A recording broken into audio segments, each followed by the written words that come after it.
ঈদ মুবারক সবাইকে ঈদের শুভেচ্ছা জানিয়ে শুরু করছি আজকের স্পোর্টস লাইভ প্রেজেন্টেড বাই কুল। আপনাদের সঙ্গে আছি আমি সঞ্জনা আইভি।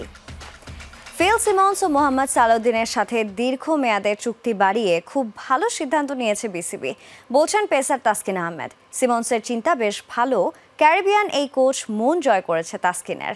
পাশাপাশি মোহাম্মদ সালাউদ্দিনের প্রশংসাও করেছেন এই পেসার। টিম বন্ডিংকে খুবই গুরুত্ব দিচ্ছেন তিনি। অধিনায়কত্ব করার ইচ্ছে থাকলেও বিসিবির সিদ্ধান্ত মাথা পেতে নেবেন বলে জানিয়েছেন তাসকিন আহমেদ। 2014 সাল টি-20 আর ওয়ানডে অভিষেকে শুরু হয় পেসার তাসকিন আহমেদের আন্তর্জাতিক ক্যারিয়ার। বাংলাদেশ পায় নতুন পেস সেন্সেশন। 2017 সালে টেস্ট অভিষেক হয় ঢাকার এই স্পিড স্টারের। তবে কোভিড পরবর্তী সময়ে তাসকিন নিজেকে নিয়ে গেছেন অনন্য এক উচ্চতায়। গেল কয়েক বছরে দেশ তো বটেই, তাসকিন বিশ্বের সেরা পেসারদের একজন। বাংলাদেশের স্কোয়াডের সিনিয়র সদস্য এখন তাসকিন। গেল টি-20 বিশ্বকাপে ছিলেন সাকিব আল হাসানের ডেপুটি, স্বপ্ন দেখেন অধিনায়ক হবার। কিন্তু সিদ্ধান্তটা যে বোর্ডের তা ভালোভাবে জানা তাসকিনের। আমাকে ক্যাপ্টেন্সি করতেই হবে, আমার ক্যাপ্টেন্সি নিতেই হবে, এইটা নিয়ে আমি অত ওয়ারিড না। হ্যাঁ, বোর্ড যদি আমার কখনো মনে করে আমি ক্যাপেবল, দায়িত্ব দেবে, তাহলে আমি পালন করার চেষ্টা করবো আমার সাধ্য মতো। কিন্তু এটা না দিলে যে আমি মন খারাপ করে থাকবো, আমার খেলায় এফেক্ট পড়বে, এই জিনিসটা আমি করতে চাচ্ছি না। কারণ আমি অ্যাজ এ প্লেয়ার আমার একটা সার্টেন এজ পরে আমি খেলতে পারবো না চাইলে। তো আমি আমার বর্তমান মোমেন্টে আমি আমার সেরাটা দিয়ে এনজয় করতে চাই, দেশকে জিতাতে চাই। বাংলাদেশ দলে এখন চলছে বড় পালাবদল। অধিনায়ক শান্ত 3 ফরম্যাটের ক্যাপ্টেন্সি না করার সিদ্ধান্ত জানানোর পর নতুন অধিনায়কের খোঁজে আছে বিসিবি। তাসকিনের পরামর্শ অভিজ্ঞ কাউকে যেন দেয়া হয় এই দায়িত্ব। অ্যাজ এ ক্যাপ্টেন হিসাবে কিন্তু এক একটা প্লেয়ারে আপনার আগলায় ধরে রাখা বা on the field both side এবং সবভাবেই চিন্তা করে আগাইতে হবে। তো আমার মতে জন্য কোনো এক্সপিরিয়েন্স প্লেয়ারই যেই হোক, এক্সপিরিয়েন্স প্লেয়ার ক্যাপ্টেন হইলে ভালো। এদিকে হেড কোচ ফিল সিমন্স আর সিনিয়র সহকারী কোচ মোহাম্মদ সালাউদ্দিনের সাথে চুক্তি নবায়ন করেছে বিসিবি। বোর্ডের এই সিদ্ধান্ত যথার্থ বলছেন তাসকিন। সিমন্সের ক্রিকেটীয় ভাবনা খুব ভালো বলছেন এই পেসার। তাসকিনের মতে এই ক্যারিবিয়ান খুব ভালো মানের কোচ। তবে কোচ ভালো হলেই যে ভালো পারফরমেন্স হবে না তাও জানিয়ে দিলেন তাসকিন। বললেন সাফল্যের চাবিকাঠি কি। সে যথেষ্ট ভালো একজন কোচ এবং তার থটস বা প্রসেস আসলেই সুন্দর। তো বিষয়টা হচ্ছে কোচ ভালো থটস বা প্ল্যান তো দিবেই, কিন্তু এক্সিকিউট তো প্লেয়ারদেরই করতে হবে। তো এটা অনেক ইম্পর্টেন্ট যে আমরা কতটুকু এক্সিকিউট করতে পারছি তার প্ল্যান অনুযায়ী। ঘরোয়া ক্রিকেটের নামী কোচ মোহাম্মদ সালাউদ্দিনও পাচ্ছেন লম্বা মেয়াদের দায়িত্ব। আগে কখনোই এই কোচের সাথে দীর্ঘ সময় কাজ করার অভিজ্ঞতা নেই তাসকিনের, কিন্তু গত 3 মাসেই সালাউদ্দিনের পরিকল্পনা মন জয় করেছে তার। Salauddin sir all the time positive কথাবার্তা বলছেন এবং সবাইরে একত্রিত করে রাখার চেষ্টা করছে। স্যারের সাথে এর আগে লম্বা সময় কখনো কাজ করিনি, বাট লাস্ট 3-4 মাসে আমি পার্সোনালি অনেক এনজয় করছি। আই এম শিওর বাকিরাও। হাসানুর রহমান, যমুনা স্পোর্টস, ঢাকা। জীবনকে কিভাবে দেখেন লিটন দাস? জীবনের সাথেই বা ক্রিকেটের পার্থক্য কোথায়? সহকর্মী আফনান পিয়ালকে লিটন শুনিয়েছেন তার জীবনবোধের গল্প। জানিয়েছেন ভারতীয় ক্রিকেটারদের থেকে টোটকা পেয়েছেন, প্রতিটা সিরিজ শেষ করেই নিজেকে রিফ্রেশ করার জন্য ছুটেন। দূরে কোথাও হারিয়ে যান লিটন। আজকে বাঁচে আছি, কালকে নাও থাকতে পারি। আপনার পারফরমেন্স বা আমার পারফরমেন্স আরেকজনের পারফরমেন্সের উপর অনেক রিফ্লেক্ট করে। আমি টোটালি আউট অফ ক্রিকেট থাকার চেষ্টা করি। জীবনকে আপনি কিভাবে দেখেন?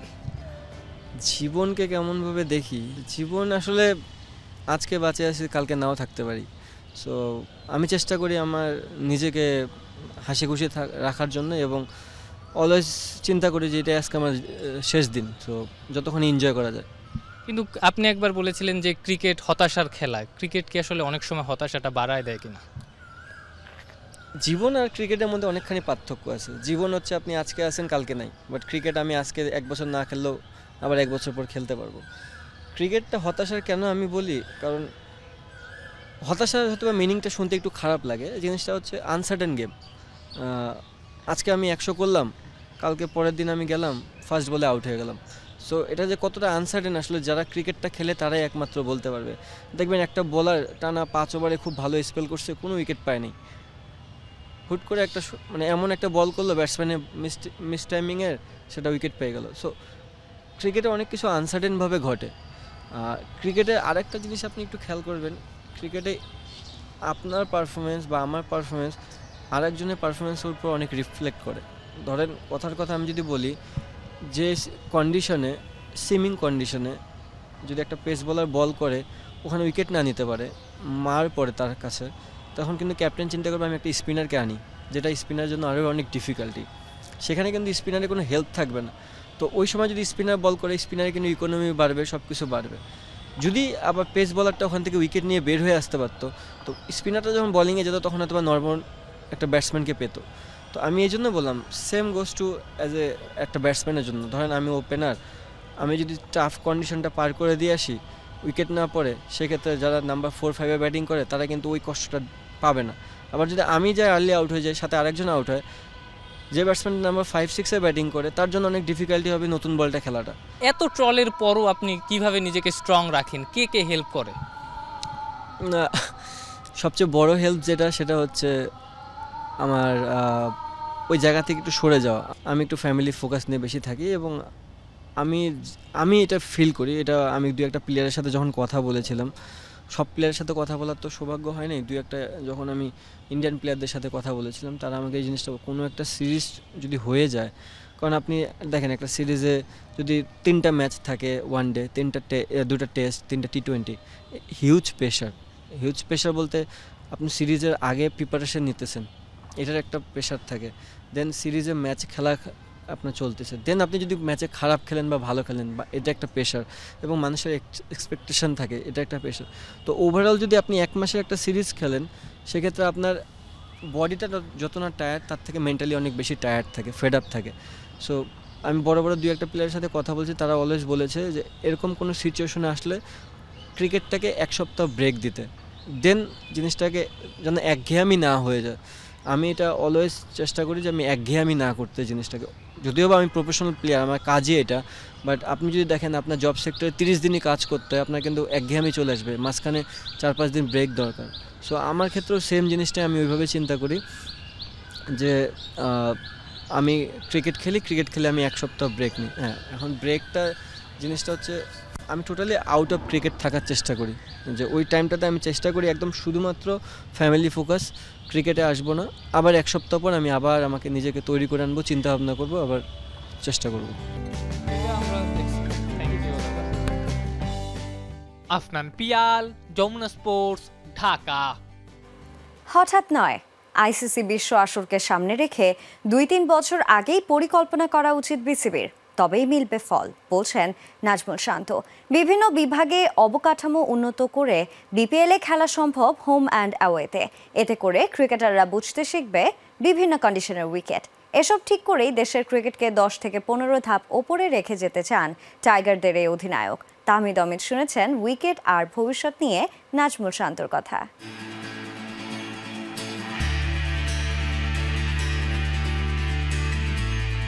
অবকাঠামো ওইভাবে পরিবর্তন কিন্তু বাংলাদেশের ক্রিকেটে হয়নি। আপনি রাজশাহীর কথা যদি বলেন, খুলনার কথা যদি বলেন, কিন্তু ওই জায়গায় কি কি পরিবর্তন আপনি চান, আর যদি বলেন যে এগুলো তৈরি করে রেখে যাওয়া উচিত? দেখেন, আমাদের তো 5টা-6টা ইন্টারন্যাশনাল স্টেডিয়াম আছে, বড় বড় স্টেডিয়াম, রাজশাহী বলেন, বগুড়া বলেন, খুলনা বলেন, সিলেট হচ্ছে, চিটাগাং আছে, মিরপুর আছে, ফতুল্লা আছে। সো আমাদের কিন্তু প্রত্যেকটা মোটামুটি সব বিভাগে বড় বড় স্টেডিয়াম, ফ্যাসিলিটিস জাস্ট একটু হয়তো দেখাশোনা করলে আরও বেটার হওয়া সম্ভব। সো আমার পার্সোনালি চাওয়া যে প্রত্যেকটা এই জায়গাগুলোতে, স্টেডিয়ামগুলো অলরেডি আছে, এই জায়গাগুলোতে আরেকটু কীভাবে ফ্যাসিলিটিস বাড়ানো, একটা প্রপার জিম, একটা প্রপার ইনডোর, একটা সুইমিং পুল থাকতে পারে, এই সামান্য কয়েকটা জিনিস, এবং স্টেডিয়ামের ড্রেসিংগুলো যেটা একদমই প্রয়োজনীয় জিনিস, এই ফ্যাসিলিটিসগুলো যদি থাকে তাহলে কিন্তু ওইখানকার যারা প্লেয়ার তাদের জন্যও ভালো, এবং দিন শেষে যখন আমরা বিপিএল টুর্নামেন্ট খেলি তখন কিন্তু আমরা হোম অ্যান্ড অ্যাওয়ে করতে পারি, কারণ স্টেডিয়াম অলরেডি আমাদের আছে এবং প্রত্যেকটা জায়গায় আমাদের ফ্লাইট আছে, সব কিছু, যাতায়াতের কোনো সমস্যা নেই, হোটেল ভালো, সবগুলো ঠিক আছে। সো এই বিভিন্ন ভেন্যুতে যদি খেলে প্লেয়ারদের এক একটা উইকেটে এক এক রকম অ্যাডজাস্টমেন্ট, এই জিনিসগুলো ইমপ্রুভ হবে। ক্রিকেট অফিসের সাথে কাজ করেন, আপনার নিজেদের বেতন নিয়ে কথা বলবেন, সেটা খুব স্বাভাবিক, আমি আমার স্বার্থ দেখবো। কিন্তু আমাদের ক্রিকেট কোচরা যে পরিমাণ বেতন পায়, আমাদের স্টাফরা যেরকম পায়, আমাদের গ্রাউন্ডসম্যানরা যেরকম বেতন পায়, এটা আসলে বলার মতো না। আপনি জানেন ইভেন ন্যাশনাল টিমের আশপাশের কোচ যাদের কিছুদিন আগে 40-50 হাজার টাকা বেতন ছিল, যে সোহেল ভাইয়ের কথা বললেন, আমার নিজেরও মনে পড়ে 50,000 or 40,000 বেতন ছিল প্রথমে। মানে এই জায়গায় যদি আমরা ডেভেলপ করতে না পারি, সে পেশা হিসেবে কেন বেছে নেবে? 100% এটা আমি একমত আপনার সাথে যে এটা আসলে যে ধরনের স্যালারি তারা পেতেন বা এখন যারা পাচ্ছেন, এটা আসলে এনাফ না। কারণ সে পুরো সময়টা একটা প্লেয়ারের পেছনে দিবেন বা 10টা প্লেয়ারের পেছনে দিবেন, সব কিছু বাদ দিয়ে। তো তারও তো দিন শেষে ফ্যামিলি আছে বা তারও তো অনেক রেসপন্সিবিলিটিস আছে। সো ওই জায়গাটা যদি সিকিউর থাকে তাহলে সে আরও মন খুলে কিন্তু ওই প্লেয়ারটাকে দিতে পারবে যে না তুমি এটা করো সেটা করো, বা আরও 10টা প্লেয়ারকে দিতে পারবে। সো এই জায়গাটা নিয়ে কথা আমি নিজেও বলেছিলাম ক্রিকেট বোর্ডের সাথে, ইভেন গ্রাউন্ডসম্যানদের নিয়েও কথা, ভালো উইকেট এবং রিসেন্টলি আমরা যখন প্লেয়াররা বসেছিলাম প্রেসিডেন্টের সাথে, আমরা রিকোয়েস্ট করেছিলাম গ্রাউন্ডসম্যান, ফিজিও, ট্রেনার, কোচ সবাইকে নিয়ে আমরা বলেছিলাম, এবং এই জায়গাটাতে আগের থেকে ইমপ্রুভ হয়েছে। চ্যাম্পিয়ন্স ট্রফি খেলতে গেছে, ওখানে কি কোনো পরিবর্তনের সুযোগ ছিল যে ডিপিএলটা নিয়ে আসা ওই জায়গায়? এটা তো অনেক লম্বা সময়ের প্ল্যান। এটা আমি যেরকম এই রিসেন্টলি যখন আমার কথা হচ্ছিল ক্রিকেট বোর্ডের সাথে, আমরা তখন পাকিস্তানে ছিলাম সম্ভবত, তখন আমি বলছিলাম যে 2026 টি20 ওয়ার্ল্ড কাপ কবে হবে, কোথায় হবে এটা আমরা সবাই জানি। সো তার আগে কি প্ল্যান করতে পারে, এটা আমাদের ওই জাস্ট 26 সাল ওয়ার্ল্ড কাপের 2 মাস আগে করলে হবে না। এই প্ল্যানটা হয়তো আমাকে 1 বছর আগে করতে হবে, ওই সময় খেলবো, বা 8-6 মাস আগে করতে হবে। সো এই জিনিসগুলো আমি অলরেডি রিকোয়েস্ট করেছি, বলেছি। নিশ্চয়ই বেস্ট অফ লাক। সামনের যে নতুন শুরু হবে দায়িত্ব, সেখানে অনেক বেটার। কোথায় দেখতে চান সেই জায়গায় বাংলাদেশকে? এখন যেখানে আছি তার থেকে অ্যাটলিস্ট 10-15 ধাপ উপরে। তাহমিদ অমিত, যমুনা স্পোর্টস, ঢাকা। হামজা চৌধুরী নয়, ইংলিশ প্রিমিয়ার লিগে খেলা প্রথম বাংলাদেশি ফুটবলার হতে পারতেন আমিনুল হক। তবে ইনজুরি সেই ইতিহাস রচিত হতে দেয়নি। নিউক্যাসল ইউনাইটেডের ট্রায়ালে ডাক পেয়েও যাওয়া হয়নি সাবেক এই গোলরক্ষকের। শুধু নিউক্যাসল নয়, নেইমারের সদ্য সাবেক ক্লাব আল হিলালেও খেলার সুযোগ ছিল তার। তবে ইতিহাসের অংশ হতে না পারার সেই আক্ষেপ ঘুচেছে হামজা চৌধুরীর লাল সবুজ জার্সিতে অভিষেকের মাধ্যমে। Hamza Chowdhury English premier league এবং লেস্টার সিটিতে খেলা ফুটবলার, যার অভিষেক হয়েছে বাংলাদেশের জার্সিতে। দর্শক, এটা নিশ্চয়ই গর্ব করার মতো যেরকম একটা সংবাদ, এরকম আরও একটা গর্ব করার মতো মানুষ আমাদের ছিলেন, যিনি বাংলাদেশের সাবেক অধিনায়ক আমিনুল হক। তিনি ডাক পেয়েছিলেন নিউক্যাসল ইউনাইটেড, যেটি ইংলিশ প্রিমিয়ার লিগের একটি ক্লাব, এবং তিনি আরও ডাক পেয়েছিলেন সৌদি আরবের ক্লাব আল হিলাল, যেটিতে নেইমার খেলেছেন। 2000 সালে সৌদি আরবে বিশ্বকাপ বাছাই পর্ব খেলতে গিয়ে সবার নজরে পড়েন গোলরক্ষক আমিনুল হক। নেইমারের সদ্য সাবেক ক্লাব আল হিলাল তাকে দলে নিতে উঠে পড়ে লাগে। এর পরপরই ইংলিশ প্রিমিয়ার লিগের ক্লাব নিউক্যাসল ইউনাইটেডের রাডারেও ধরা পড়েন তিনি। ডাক আসে ডেনমার্কের শীর্ষ লিগের এক ক্লাব থেকেও, কিন্তু ভাগ্যের নির্মম পরিহাসে স্বপ্ন অধরাই থেকে যায় আমিনুলের। সৌদি আরবের আল হিলাল ক্লাব তখন ইতিমধ্যে তারা প্রস্তাব দিয়েছিল আমাকে, যাতে আমি আল হিলাল ক্লাবের হয়ে খেলি। তার কিছুদিন পরে আমাদের বাংলাদেশ ফুটবল ফেডারেশন এবং আমাদের সৌদি যে ফুটবল ফেডারেশন রয়েছে, তাদের সাথে যে কমিউনিকেশনের একটি গ্যাপ ছিল নিউক্যাসলের সাথে, সেই মাধ্যমে তার কমিউনিকেশন সব কিছু মিলিয়ে আমার ওইখানে ট্রায়ালের জন্য যাওয়ার কথা। বাট পরবর্তীতে আমার ইনজুরি আসলে অনেক বড় বাধা হয়ে যায়। প্রায় 2 যুগ আগের সেই আক্ষেপ নতুন করে ধরা দিল সাবেক তারকা এই গোলরক্ষকের জীবনে, আর সেটি হামজা চৌধুরীর লাল সবুজ জার্সিতে বর্ণিল অভিষেকের পর।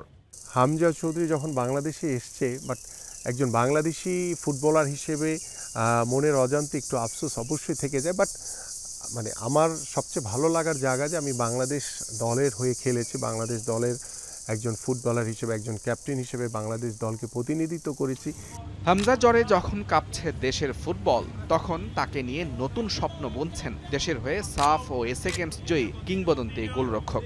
হামজা চৌধুরীকে দেখে কিন্তু আমাদের মানে ভবিষ্যৎ প্রজন্ম, তারাও ফুটবলের প্রতি অনেক বেশি আকৃষ্ট হবে, যে একজন ইংলিশ প্রিমিয়ার লিগে খেলা ফুটবলার বাংলাদেশ দলের হয়ে খেলছে, এবং এই বাংলাদেশ টিম থেকে ভবিষ্যতে ইংলিশ প্রিমিয়ার লিগে খেলার মতো সেই সুযোগ, সেই সামর্থ্য হোপফুলি আমরা ভবিষ্যতে খুব বেশি দিন মনে হয় দেরি হবে না যে আমাদের কোনো ছেলেরা গিয়ে ইংলিশ প্রিমিয়ার ফুটবল লিগে তারা খেলার সুযোগ পাবে। তবে আক্রমণ ভাগে দুর্বলতা কাটাতে ঘরোয়া লিগে স্থানীয়দের বেশি করে সুযোগ দেওয়ার পরামর্শ আমিনুল হকের। হামজা চৌধুরী তার যে মেন্টাল যে স্ট্রেংথ রয়েছে, তার যে ফিজিক্যাল যে স্ট্রেংথ রয়েছে, সেই স্ট্রেংথটা যদি আমাদের অন্যান্য ফুটবলারদের ভিতরে যদিও মানসিকভাবে যদি সেই স্ট্রেংথটা যদি আমরা নিতে পারি, তাহলে অনেক কিছুকে, অনেক অসম্ভবকেই সম্ভব করা সম্ভব। মুজরিম বিন তারেক, যমুনা স্পোর্টস, ঢাকা। ঈদ উৎসবের মাঝেও ফিলিস্তিনের নির্যাতিত জনগণের প্রতি মন কেঁদেছে বাংলাদেশি বংশোদ্ভূত ইংলিশ ফুটবলার হামজা চৌধুরীর। নামাজ পড়ার পূর্ববর্তী মুহূর্তের এক ছবিতে তার হাতে শোভা পায় ফিলিস্তিনের পতাকা সম্বলিত একটি ব্রেসলেট। ইসরায়েলের দমন নিপীড়নের শিকার ফিলিস্তিনিদের প্রতি অকুণ্ঠ সমর্থনের স্মরণ করেন যুদ্ধবিধ্বস্ত দেশটিকে। সামাজিক যোগাযোগ মাধ্যমে 3টি ছবি পোস্ট করলেও তৃতীয়টিতে আরও স্পষ্ট করে দেখা দিয়েছে পতাকা সম্বলিত সেই ব্রেসলেট। কালো পাঞ্জাবি পরিহিত হামজার হাতের নিচে ছিল ফিলিস্তিনের ঐতিহাসিক সাদা ও কালো রঙের স্কার্ফ। ফিলিস্তিনে চলমান ইসরায়েলি আগ্রাসনের বিরুদ্ধে এর আগেও সোচ্চার ছিলেন হামজা। ঘরের মাঠে বাংলাদেশের বিপক্ষে সিরিজের সূচিতে পরিবর্তন এনেছে অস্ট্রেলিয়া। পূর্ব নির্ধারিত সিরিজটি 2027 সালের মার্চে অনুষ্ঠিত হওয়ার কথা থাকলেও তা এগিয়ে আনা হয়েছে 2026 সালের আগস্টে। টেস্ট ক্রিকেটের 150 বছর পূর্তিতে ইংল্যান্ডের সাথে বিশেষ এক ম্যাচের কারণে সূচিতে পরিবর্তন আনে ক্রিকেট অস্ট্রেলিয়া। হোম সিরিজে টাইগারদের বিরুদ্ধে কোন কোন ফরম্যাটে ম্যাচ খেলবে অজিরা তা এখনও চূড়ান্ত হয়নি। সবশেষ 2008 সালে অস্ট্রেলিয়া সফর করেছিল বাংলাদেশ। দীর্ঘ প্রতীক্ষার অবসান ঘটিয়ে আবারও দেশটিতে খেলতে যাচ্ছে লাল সবুজরা। লিওনেল মেসির দেহরক্ষীকে মাঠে প্রবেশের নিষেধাজ্ঞা দিল যুক্তরাষ্ট্র। কেবল বাইরে থেকে নিরাপত্তার দায়িত্ব পালন করতে পারবেন ইয়াসিন চুকো। অবশ্য এমন খবরে অখুশি মেসির বডিগার্ড। জানালেন তিনি সমস্যা নন, বরং গত 20 মাসে 16 জনের মাঠে প্রবেশ করাকে বড় সমস্যা বলছেন ইয়াসিন, যেখানে গত 7 বছরে লিওর খেলার সময় মাঠে প্রবেশ করেছেন মাত্র 6 জন। কোনো ম্যাচ চলার সময় প্রায়শই আমরা দেখি প্রিয় খেলোয়াড়কে ছুঁয়ে দেখতে গ্যালারি টপকে মাঠে প্রবেশ করেন অনেক ভক্ত সমর্থক। নিরাপত্তা বেষ্টনী ভেঙে যে কোনো উপায়ে তারা পৌঁছে যাচ্ছেন খেলোয়াড়দের কাছে, হোক সেটা ক্রিকেট অথবা ফুটবলে। একজন অ্যাথলেটের সবচেয়ে বেশি নিরাপত্তা দরকার খেলার মাঠে, কিন্তু সেই মাঠেই এবার নিষিদ্ধ করা হলো দেহরক্ষীর প্রবেশ। মূলত লিওনেল মেসি ইন্টার মায়ামিতে পাড়ি জমানোর পর থেকেই তার সান্নিধ্য পেতে মাঝে মধ্যেই মাঠের ভেতর ঢুকে পড়েন ভক্তরা, আর তাদের থামিয়ে দেন মেসির দেহরক্ষী ইয়াসিন চুকো। সামাজিক মাধ্যমে বেশ কিছুদিন ধরেই দেখা যাচ্ছে এমন সব ভিডিও, কিন্তু এবার থেকে তিনি আর মাঠের ভেতর লিওকে প্রোটেকশন দিতে পারবেন না, কেননা মেজর লিগ সকারের নিয়ম অনুযায়ী ইয়াসিন চুকোর মাঠে প্রবেশে নিষেধাজ্ঞা দিয়েছে কর্তৃপক্ষ। কেবল বাইরে থেকে নিরাপত্তার দায়িত্ব পালন করবেন তিনি। এমন সিদ্ধান্তে মোটেও খুশি নন ইয়াসিন। সামাজিক মাধ্যম হাউস অব হাইলাইটসকে দেয়া এক সাক্ষাৎকারে জানান, এসব ঘটনায় তিনি নিজে সমস্যা নন, মেসিকে সাহায্য করতে দেওয়ার কথাও বলেন ইয়াসিন। গত 7 বছরে লিওর খেলার সময় 6 জন মাঠে প্রবেশ করেছে, কিন্তু যুক্তরাষ্ট্রে গেল 20 মাসে 16 জন প্রবেশ করেছে। এটিকে বড় সমস্যা বলে আখ্যা দেন মেসির দেহরক্ষী। নেভি সিলে কাজ করা 35 বছর বয়সী ইয়াসিন 2023 সাল থেকে মেসির দেহরক্ষীর কাজ করছেন, কিন্তু এবার নিষেধাজ্ঞার কারণে MLS ও কনকাকাফ চ্যাম্পিয়ন্স কাপে আর মাঠের সাইডলাইনে থাকতে পারবেন না ইয়াসিন। তবে ড্রেসিং রুম ও মিক্সড জোনে মেসির পাশে থাকতেই বাধা নেই তার। সানজানা আইভি, যমুনা স্পোর্টস। আর এই ছিল আজকের স্পোর্টস লাইভে। এতক্ষণ সঙ্গে থাকার জন্য সবাইকে ধন্যবাদ।